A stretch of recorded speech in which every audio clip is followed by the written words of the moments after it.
This is the new hydrogen jet engine from Rolls-Royce. It is powered by hydrogen made from renewable wind and tidal electricity from the Orkney Islands in Scotland. In this video, we'll see how it works, see it in operation, and check out the plans for it to be used in commercial planes.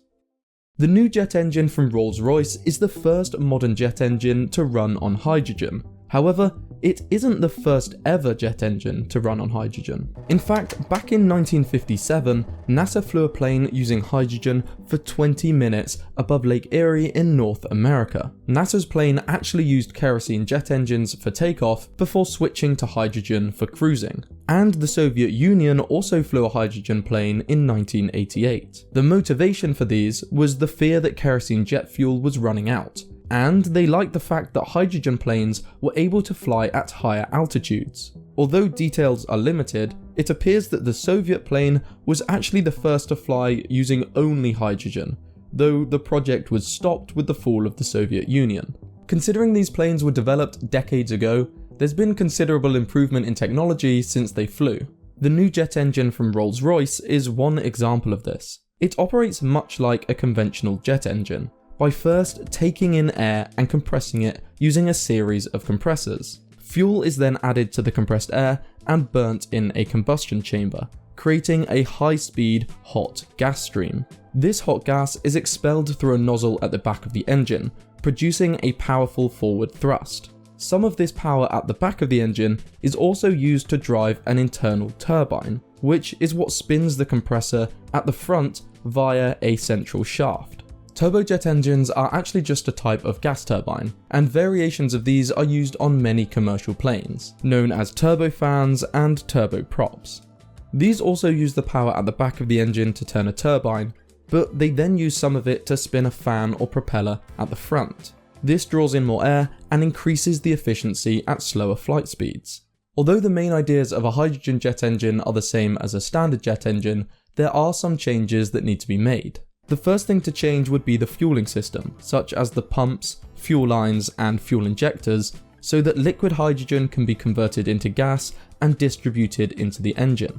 The combustion chamber, where the hydrogen and air mixture ignite, also needs to be a slightly different shape to optimize the combustion.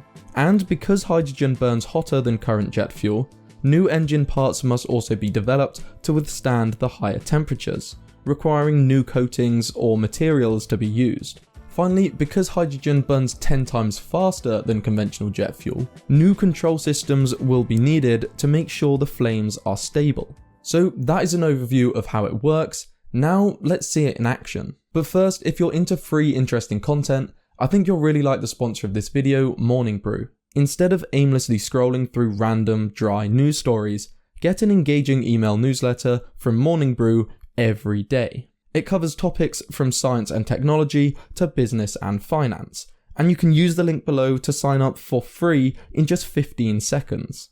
Recent stories like this one on EV prices being slashed, or this one on a pay cut for Goldman Sachs CEO, have made my morning routine significantly more interesting. So stop wasting time scrolling through news feeds and sign up for Morning Brew for free using my link below. Now, this is the Rolls-Royce jet engine running at the test site in England. It is actually a modified version of an existing turboprop, and you can even see the water it emits forming a nearby pool of water.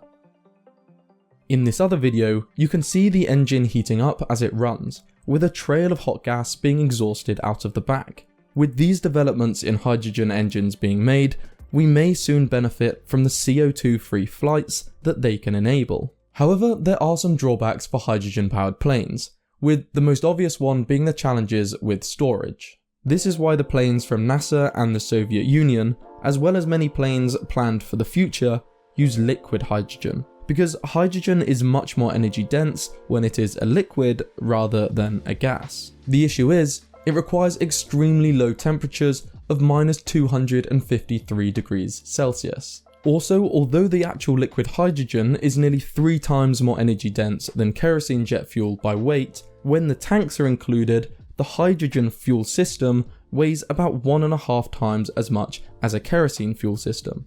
Not only that, it would also take up about 4 times as much space, and the usual method of storing fuel in the plane's wings become impractical. However, not to be stopped, Engineers from around the world have been looking at innovative ways to deal with these challenges. This has led to some interesting designs from the UK's Aerospace Technology Institute, like this one which keeps the hydrogen in a large tank at the back. This tank is also highly insulated and has a cooling system built in to keep the hydrogen as a liquid.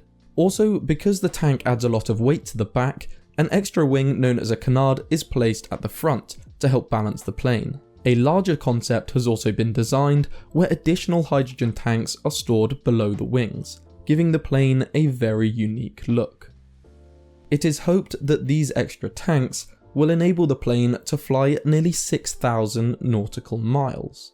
Another challenge for hydrogen flight is of course sourcing the hydrogen, as it is still too expensive to get it all from renewable energy sources. Also, although no CO2 emissions come out of hydrogen jet engines, because hydrogen burns hotter, it actually produces more nitrous oxide emissions. As you can imagine, there'll likely be many innovative solutions to both of these challenges in the years to come.